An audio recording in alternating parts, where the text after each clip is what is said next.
Hello, good morning, good afternoon, good evening, whatever it is where you are, and welcome back to another episode on the Annoy Dad channel, where I try to do things with one hand that need two hands.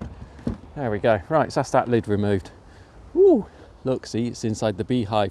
So today is the last day of September. You ready for this? See, I've got no gloves on. Ready? Ooh, boom. The bees can't get out because they're trapped in by that little cup that doesn't have quite enough room for them to actually be able to get out underneath. Today is the last day of September and I am feeding the bees because they need it. So what they are being fed is basically a sugar syrup solution. And if you wonder what that is, when you go to the shops and you buy like a can of peaches and they come in syrup, this is basically that, but it is it's made with a lot more sugar, shall we say. So this is basically a little bit over a 2-to-1 recipe. So for 6 litres of water was placed into a big saucepan, together with 10 kilograms worth of sugar, and you end up making about 12 litres of liquid afterwards. And as you can see, it is just a big sloppy gooey mess. And basically what the bees will do is they will take it down into the hive and they will store it away in the cells, and they will hopefully turn it into some honey for them to eat on. Over the winter, of course, because we've just turned into autumn now. Get that out of the way. Well, they've eaten most of that. We'll put them in a new one. So this is the treatment that they get. This is called Guard. And, oh look, see, there's one that's come out to see us. And basically, let me put you down for a second. Can I prop you up? There we go. So basically what this stuff is going to do is it kills off...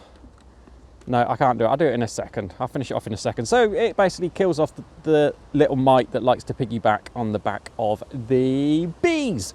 So anyway, I've got 3 hives to do, 1, 2 and 3. So I'm going to go and do them. And as it's autumn, yeah, you know, let's just crack on and we'll have a look over things and we will see what we're doing and what happened in the month of September and what we're going to do going forward. I can see somebody down at my fence on the far side as well. Might have to go and see what they're up to. Right. Back to you in a second. Okay, so that is the bees fed and given their treatment. Now you may think I was a bit mad going through and doing it with bare hands, like ooh. But the reason being is because one, the bees were trapped behind the feeder with that little cup you saw in there, that little clear one that they were behind. So I knew that they weren't able to get out of that. And 2, you can see that it is a really, really quiet day down here today because it's horrible, it's freezing, it's cold. Look, see, I'm even in trousers, look, yeah. And I know there are people who take the weather forecast off of what I'm wearing. So, yeah, not very nice at all. So here we go, here's pumpkins. These guys have obviously died down, and you can see what's left behind. Quick count up, you know, so we've got 1, 2, 3, 4, 5, 6, 7, 8, 9, 10, 11, 12, 13, 14, 15, 16, 17, about 20 or so, which I don't think is too bad for my first year of doing them. Oh, there's even more because there's ones which are buried, like, you know, underneath the grass and places like that. My God, look at that one there. That's huge. And it's on a runner. Might have to get something underneath that to stop it rotting away. Crikey. I hadn't seen that one there before. I don't know why. But I've also got a squash. There is but one squash just down there. I think there's only one squash. Well, there is another one, which is just down in here, but you can see that's been eaten by something. Something's clearly got in there and had its way with it. And I think pretty much around the rest of it, there's a few odds and sods within this little piece. We'll go over and we'll have a look at the second lot that we put in just a second. But we've also got the corn. The corn, which has gone up to about 7 foot high at the tallest points. Most of it's about 6'3", 6'4", so that's about 1.8, 1.9 meters for those of you who speak in modern. And I think it is just about ready to be picked. I've got no idea. I've heard people say, look at the colour of the milk. How do you milk them? Or look at the colour of the thingies sticking out. So the thingies sticking out are now falling off. So does that mean they're ready to go? I don't know. But I did just slightly unpeel one, and look at the colour on that. Wowzers. That looks really good. But there's quite a few in there. So what this has actually done is it's encouraged me for next year. I think what we're going to do is we're going to do a big block of corn somewhere. We'll find an area a little bit somewhere. Because all of the corn that's gone in later, that hasn't really done as well, you know, that's just sort of like stunted and not very good at all. But the corn that's gone in earlier, that's been fantastic. So I think we'll find a nice big area, maybe like a 10 by 10 square somewhere, and we'll put in the corn and we'll get that done. And of course, all of the pumpkins down here as well, they've all exploded. Most of them I haven't lifted up yet because they were covered up under the leaves up until it got a little bit chilly and all the leaves started dying off. But you can see we've got some nice big ones. We've got quite a few in there. So yeah, that's encouraged me again for next year. I want to find the part for the rotavator that goes on the back of the tractor, or even just make up a thing that will go onto the PTO to get that working. And then what I'm going to do is I'm just going to put in 2 or 3 strips, and we'll go right from here right the way over to the far fence. Not this fence here in between me and the horse, but there's a far fence right the way down the far end there, and I want to do 2 massive strips. So we'll get quite a few pumpkins, quite a few hundred pumpkins hopefully out of that lot. So this is what's gone on around here. But of course what you guys really want to see is the birds, isn't it? So let's go and have a look at the birds, and we'll go and see what they're up to. Oh, another thing we're going to be doing, but we haven't done it yet, is I've decided that I've got loads of wood. I've sort of like got hold of wood from here, there and everywhere of late. So where these ground sheets are down, I'm going to make raised beds just all the way along. And so next year we'll have some more stuff. But anyway, that's what's going to be coming up in other videos. Not this video, because this video is about September. So let's start off with the birds by going into here, and we'll have a look and see what Mr. Alexander and the ladies have been up to. I knew that, see, I'm trying to do things one-handed again whilst trying to talk to you guys, and it isn't working. Ugh. Hang on a sec. It does help if you use the correct key. Right, should we try that one again? Let's go for it. So this is Mr. Alexander and the girls, and I knew that the girls had gone broody again on me, but I didn't expect them at this time of year to actually do anything about it.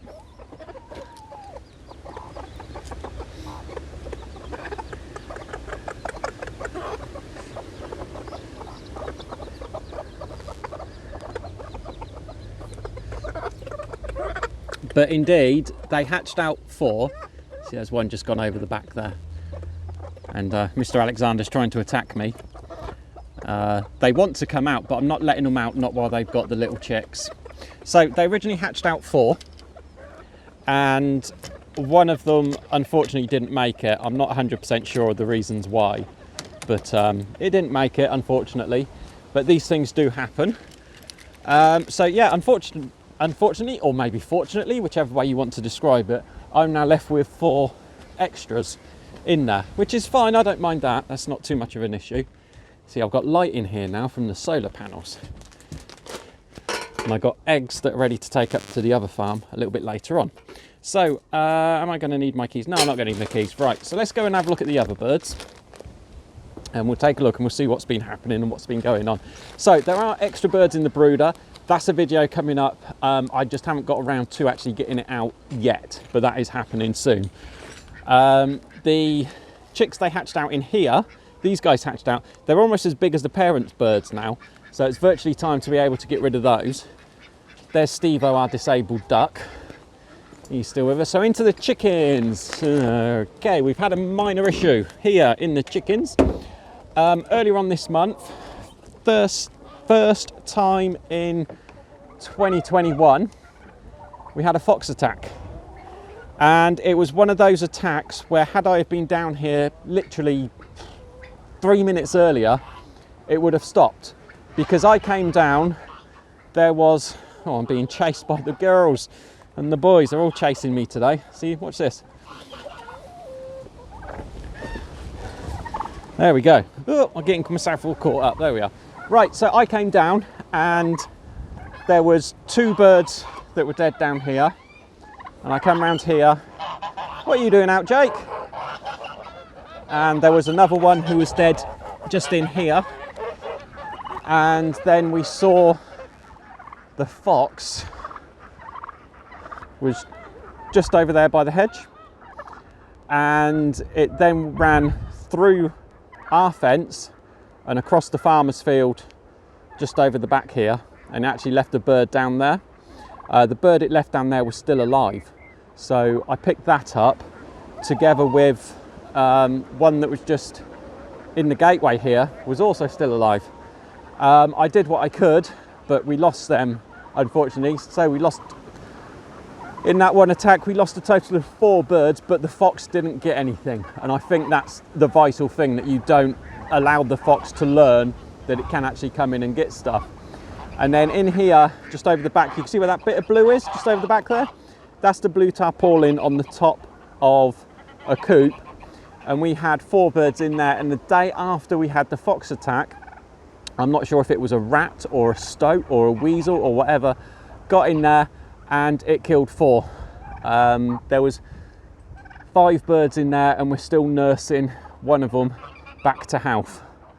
So it's not been the greatest of months in terms of losses, because we've gone through the whole of the summer, the spring, without any losses at all, other than the normal ones you would expect from raising young stock and a couple of old birds. But other than that, there was nothing. And then we just lose all of those in the space of 2 days. So a little bit upsetting, but life goes on, as they say.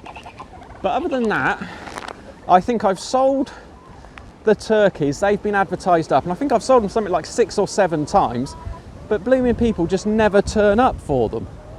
They say, oh yeah, I'll come up on Friday, or I'll be up a week on Tuesday or whatever, but they then never show up.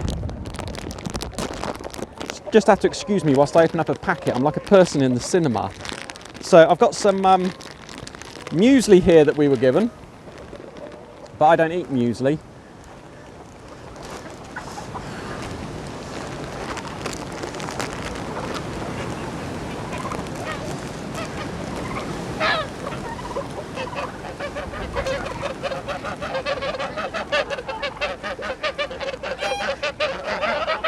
So these geese that are coming in here, 1, 2, 3, they are the Franconian geese that we actually hatched out from the eggs that we had. So if you were watching us back in May, June time, these are the geese that we hatched out then. You'll also see we've got 3 turkeys running around in here. Now these turkeys were in the brooder, then they moved in with Stephen, just in there, and now they've been placed in here because one of them started to attack Stephen and not get on very well with him. One of the things I've got, oh, there's 2 of the boys arguing. It was actually one of the boys that we lost, and there was 3 of them in there, 3 of the copper morans, and that seemed to work out quite well with the 3 of them looking after everything. But now there's only 2 of them, they're starting to fight a little bit more. So one of the things I've got to do is I've got to sort out these birds which have come out of the orchard.